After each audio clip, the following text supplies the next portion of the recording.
Welcome to Moonshot Radio with your host, Dr. Nivea Torres. Greetings and welcome to Moonshot Radio, where every moment is an opportunity to learn. I'm your host, Nivea Torres, Executive Director of the Kindergarten Readiness Collaborative, also known as KRC. Our vision is that all children in Indian River County will be ready for kindergarten. We proudly partner with the Moonshot Moment, who is transforming the next generation in Indian River County by having 90% of all students reading on grade level by the third grade. With me today here in the studio is Leslie Swan, Supervisor of Elections for Indian River County. Leslie, thank you for joining me. Oh, thank you for having me, Nivea. It's so exciting to have you, Leslie, because we see ourselves as a clearinghouse of information, and we want to make sure that our community and the audience get this valuable information from you. And it's a perfect time. We're coming up on elections on November 6th. Definitely. Leslie, tell us a little bit about your background and your role now as Supervisor of Elections. You know, it's kind of funny. I always tell my kids, you never know where you're going to land up, because I started working in Miami with Eastman Kodak Company selling huge high-speed copiers that cost about $100,000 a piece. And then kind of transitioned from there and went back and got another degree in interior design. And right when I was going to open my own business, which I did, I got a call from the then current Supervisor of Elections and said, I just had someone resign. Can you help me out? Because we had worked on the PTA together. So I said, sure, I'll give it a try, 20 hours a week. And now 14 years later, I'm the Supervisor of Elections for the county. So it's been a great experience. And tell us what a typical or maybe not typical day looks like for you. Well, it's kind of funny. Things change constantly. Right now, we are in election mode. So we have qualified all the candidates. We've proofed the ballots. We are waiting for the ballots to arrive back from the printer.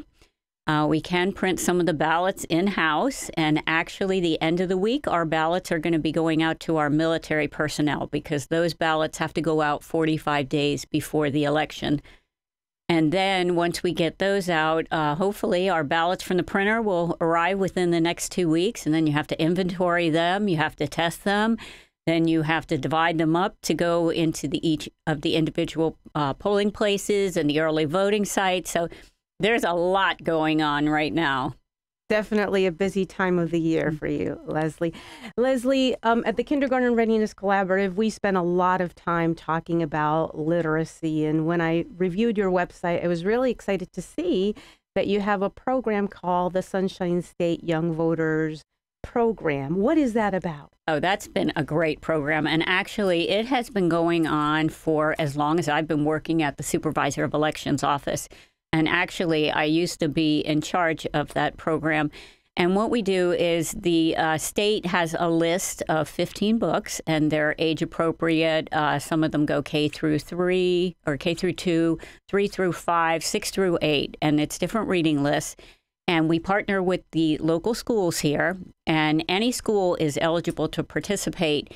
And what we do is, if the student has read at least 3 of the books on the list, they get to vote for their favorite book. And it used to be using the voting equipment. We don't bring the voting equipment anymore. What we do is now they vote online. So they are learning, you know, the importance of reading. And they think it's really fun that they get to participate in this program. And we hope if we start them out young voting, they'll continue to be lifelong voters. Absolutely. You're encouraging that democratic process. And we probably had, if I can remember right, about 2,400 students that participated the last go-around that we had it. And most of the schools participate. The students get a little certificate. Then we give them a little, maybe a patriotic pencil or a coloring book. Something that they can remember their experience. And then the students that read all the books, we try to make a real big deal and let them be a poll worker and help us check in the other students. So it's a very great program. And I see sometimes young people come up to me out in the community and like, you're the voting lady, you came to my school. So it's a great program that we have, and a good partnership with all of the schools in Indian River County, both public and private. That sounds certainly like a very encouraging program to start that civic duty and responsibility very early on. Are there any other partnerships or programs that you have with the school district to encourage that civic duty and responsibility? Definitely. We have a program called Democracy Days that we bring into, it's usually into the high schools, and we show a little bit of video on the history of voting and the different constitutional amendments that pertain to, when women got the first right to vote, 18-year-olds. And then we do a little exercise in the class. And we have students get up. They usually vote. They pick candy out of a jar, and then I have to sell this candy to the students in the classroom, and then they vote for their favorite candy candidate. But then we have a little twist to it. So when they get the piece of paper to vote on, the opposite side has a shape on it. And so we first let people go up and with one shape, and we say, yeah, you're allowed to vote. The second one, maybe not. You are a black male. This is when blacks were not allowed to vote. Or you're a woman, you're not allowed to vote. Or you can't vote because you didn't turn out. So they kind of get the feeling that it is my responsibilities. And there were certain times through history that certain people were not allowed to vote. And so we do, then they can register to vote right in the classroom. So that's fun. And then we have another program that's called Pop In to Register, where we bring a popcorn machine. It's usually into the cafeteria during lunch, and we get the students to sign up to vote. Now, I know you said you were from Connecticut, and I don't know if they have pre-registration. But here in Indian River County and the whole state of Florida, when you're 16 or 17 years old, you can pre-register to vote. Mm-hmm. So the minute you turn 18, you're registered to vote and ready to go for the election. So that's another one of the programs that we have in the schools. And we come out anytime we are asked. We go out to career days and set up voter registration drives. So we go to each high school and college campus at least once a year, but many times it's many more than that.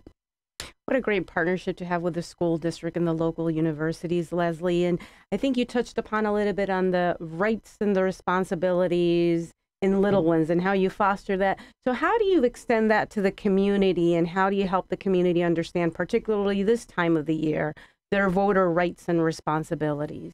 Okay, well, actually, within the Florida statutes, they have a list of voting rights and responsibilities, and we have those posted on a board at every single polling location so that voters know what their rights are, and also their part of the voting process, what their responsibilities are. We have those posted on our website. They're in our voter guide. And whenever we go out and speak, I do a lot of speaking engagements. And, people put everything on the elections officials. Well, a lot of it has to do with the voters. They need to do the research on the candidates themselves. We have to be totally nonpartisan. We don't give out information on candidates at our office. The only thing we do allow is candidates can put a short bio on our website. It's totally optional, and it has to be about themselves. They can't go criticizing other candidates. We read them over first, and it's just what they feel about themselves or their qualifications. And so it is the responsibility of the voter. The voter has to bring their ID to the polling place. That's one of their responsibilities. It's not that they can't vote if they don't have identification. It just makes it quicker. Otherwise, they can vote in Florida what's called a provisional ballot, and it's the same ballot that everybody else votes, but except they don't deposit it into the voting machine. What they do is it is inserted into a secrecy sleeve, and then it goes into an envelope. And on the envelope is information that the voter has to fill out, the reason why they're voting, the provisional ballot envelope. And then it comes back to our office. Most of the time it's because they don't have their ID. So they've signed their signature on the envelope. When it comes back to our office, we have a canvassing board, which is the county court judge, one of the county commissioners, and myself. And if we can identify that they are actually a registered voter, and their signature matches the signature on this provisional envelope, then we accept their ballot. So we do everything possible in Florida so that people's vote counts. But like you say, we also have responsibilities as a voter. And I was sharing with you earlier that I did a lot of research in terms of the candidates and the issues because I just moved here. And that's our responsibility as a citizen to really be informed. So there's a balance between the rights and the responsibilities. Right. And, people ask me a lot of times, what are you going to do to get more people to turn out to vote? Well, it's really the candidates and the issues that really attract people to turn out to vote. If something's really pulling at you, you're more apt to turn out to vote. I can go to every single voter drive, be there every single weekend. I can get them registered, but you can't force people to turn out to vote. So you can just encourage them. We do a lot of advertising on the radio, in the newspaper. Social media is very popular now. And we just get the word out about where they can go to vote, what the hours are, and do our best. But it's really the candidates and issues that drive people to the polls.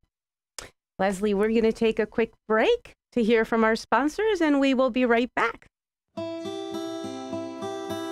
At the Kindergarten Readiness Collaborative, our vision is for every parent, regardless of income or zip code, to have the knowledge and tools they need to raise healthy children that are prepared for kindergarten.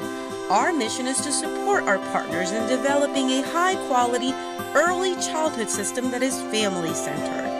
Our outreach and parent engagement specialists connect with families and build trusted relationships. KRC has chosen Fellsmere and Gifford as our two focus areas in Indian River County. Our Fellsmere office is located downtown in the city annex, and our New Gifford office is located within Victory Park Apartments. Our administrative offices are now located adjacent to Healthy Start and Treasure Coast Community Health in Vero Beach.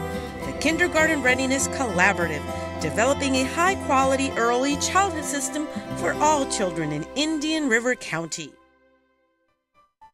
For more than 160 years, PNC has been committed to providing their clients with great service and powerful financial expertise to help them meet their financial goals. The PNC Foundation, which receives its principal funding from the PNC Financial Services Group, actively supports organizations that provide services for the benefit of communities in which it has significant presence. The foundation focuses its philanthropic mission on early childhood education and community and economic development, which includes arts and culture. Through Grow Up Great, its signature cause that began in 2004, PNC has created a bilingual $350 million multi-year initiative to help prepare children from birth to age 5 for success in school and life. For more information, go to pncgrowupgreat.com. Honey, I want a boat. We can't afford a boat, and there's so much work. Yes, we can with Carefree Boat Club. No insurance costs, storage, no maintenance, no cleaning, no trailering, no launching. You get free training and online reservation across the country, but for now, we'll just use the location at Harbortown Marina, and they all are top-of-the-line boats. It's boating made easy, honey. You had me at no cleaning. Carefree Boats /Treasure Coast, 772-774-7400. If you're thinking of buying a boat, you aren't doing the math. Carefree Boat Club. Welcome to Vero Beach Cleaning, a complete home and office cleaning service that fits your needs and attends to your specific special instructions. Call now to schedule your free in-home estimate at 772-564-7839 or contact us through verobeachcleaning.com. verobeachcleaning.com. verobeachcleaning.com. verobeachcleaning.com. Very funny, Stu. No kidding. I'm Donna Roberts-Mitchell, and Vero Beach Cleaning does my home every other week, and I love them. Vero Beach Cleaning. We're back to Moonshot Radio, where every moment is an opportunity to learn. I'm your host, Nivea Torres, Executive Director of the Kindergarten Readiness Collaborative. And joining me today in the studio is Leslie Swan, Supervisor of Elections for Indian River County. Leslie, thank you for joining us today. It's good to be back. Leslie, right before the break, we were talking about voter rights and responsibilities. Let's talk a little bit about the 18-year-olds and those who are getting registered to vote during their first election. What does your office do to encourage them to vote? We go out into the schools, like I was commenting before, and we pre-register the students. Now, in the state of Florida, in order to vote in an election, you have to be registered 29 days in advance. So we like to pre-register these students. So if their birthday, say, like is the day before the election, Then if they pre-registered, they're eligible to vote in that election. If they don't and they wait, then it's too late. They wouldn't be eligible. So we like to go in the classroom and do that. And we send out about a week before their 18th birthday, their new voter information card. So they're all set to go for the elections. And we like to go into the schools and show them how the voting equipment operates, because I don't think about it, but a lot of other people are intimidated. You know, I don't want to go vote. I'm not sure really how to vote. And so we like to show them. We've just switched voting equipment last year, and we used it for the first election, for the city elections in 2017, and then we rolled it out countywide for the primary election that we just had in August. And it's so much easier than the previous equipment we had, because the previous equipment, when you marked your ballot, it still was a paper ballot, but you connected the two ends of the arrow, and people couldn't figure that out for the most part. They would draw circles around it or draw the tip of the arrow to the person's name. Now you fill in the bubble. You fill in the oval, and people are so used to doing that, taking standardized tests or filling out surveys.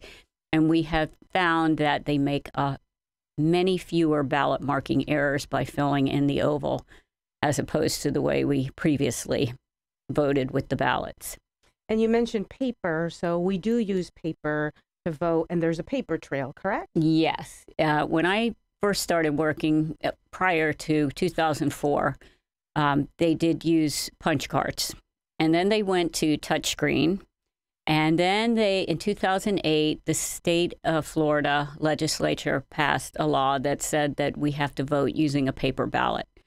And we were way ahead of the game. I'm thinking, oh no, we're changing again. But it's been great, because so much has gone on in elections, and now people want that paper ballot to do any kind of recount if they need to do that. So by having the physical piece of paper, they can actually count it. When we had the touchscreen voting machines, it was all electronic, so you really didn't have anything tangible, and now we have the paper to go back. And we also, a lot of people don't know that after each election, we have to do a post-election manual audit where we draw a precinct out of a hat and a race that was on the ballot out of the hat. We find all the ballots that were cast in that precinct, in that race, that were voted either by mail or during the early voting period or on the precinct on election day. And we find the ballots, and we actually have teams of people count the ballots by hand and make sure the totals that were counted by hand match the totals that were tabulated using the voting equipment. So it's another check and balance. That definitely. Now, Leslie, you referenced the primary that we just had. Is there any voter turnout information that you have from that primary? How do you gather that? Yes, we know that the turnout was a little 0.4%, which unfortunately during primary elections, it was higher than I had anticipated, but it's still awful. You know, during a presidential election in Indian River County, we get about 78 to 80% turnout. But I just can't understand why people don't turn out to vote, especially for local elections, because it affects them directly here on their day-to-day lives. And I just don't know what we can do to get people to understand the sense of urgency. You know, why would you want other people making decisions for you? I would want my voice to be heard. And I do. I vote all the time. Absolutely. And I make sure my kids vote all the time. They're not even young kids anymore, but they realize the importance of it. Absolutely. And if you're going to vote, you're planning to vote, take someone with you and make sure that they're also exercising their right to vote. Absolutely. And we make it so easy here in the state of Florida. Anyone can call our office. They can go online and ask for a ballot to be mailed directly to their home. They don't even have to leave their home. If they have a second home somewhere else, we can mail it there. If they're in the military, we can mail it anywhere in the world. You just tell us the address and we mail the ballot to them. Then we have an early voting period. During the primary election, it was 8 days. It's going to be 13 days before the election. From October 22nd to November 3rd, you can vote from 8 a.m. to 4 p.m. at either the main library in Vero Beach, the Supervisor of Elections office, or the Sebastian City Hall Council chambers. You can go to any of those three locations, no matter where you live, for those 13 days. If you can't make that, then you also have Election Day, which is from 7 a.m. to 7 p.m. You have to vote at your assigned polling location. I don't know how much easier we can make it than that. So, Leslie, those are then the 3 ways that folks can vote. You can vote by mail, you can vote early registration, right? Early voting. Or you can vote on election day. Mm-hmm. And if you decide to vote on Election Day, what should you expect at the polls? Here in Indian River County, we are very well staffed. Even during a presidential election, you probably won't wait more than 10 minutes. And the good part is you can go on our website, and we have a voter turnout module and an early vote time, a wait time module. So you can actually go and see what the wait times are at the 3 early voting sites. And so if you thought there was going to be a wait more than 10 minutes at one, you might go to the other. But I can tell you, you don't wait long at any of the sites here. We're very fortunate. We have a lot of equipment. We have a lot of election workers. We have great polling locations. So we are fully equipped and ready to go. And we're not a big city like Miami-Dade or Hillsborough County and Tampa. So it's a very contained county. So I can get from one end of the county to the other in about 25 minutes. And some of these other counties, it takes hours to get to one site to another. And we do, like I said, we have lots of people to check you in and lots of voting booths, so you don't have to wait here in Indian River County. So this show is airing now mid-September. Leslie, is there a deadline to register to vote? Can people still register to vote for this election? Yes, they can register up through October 9th. And we call that the book closing date. And that's the last day for people to be able to register to vote, to be eligible to vote in the November 6th election. And they can do this online? Yes. And that's new because that started last year on October 1st, 2017. They passed a law and it went into effect finally that you can register online.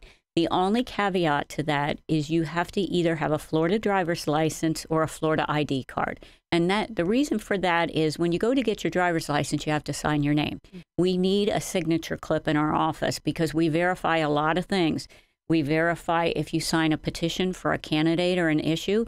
We check each of those petitions and we check the signature and we look at the signature on file in our office. And if you vote a provisional ballot, we have to have the signature there. If you vote by mail, we check every single mail ballot that's turned into our office to make sure it was you that actually voted that ballot. So we need that signature in order to be able to vote online. So you have to have a Florida driver's license or a Florida ID.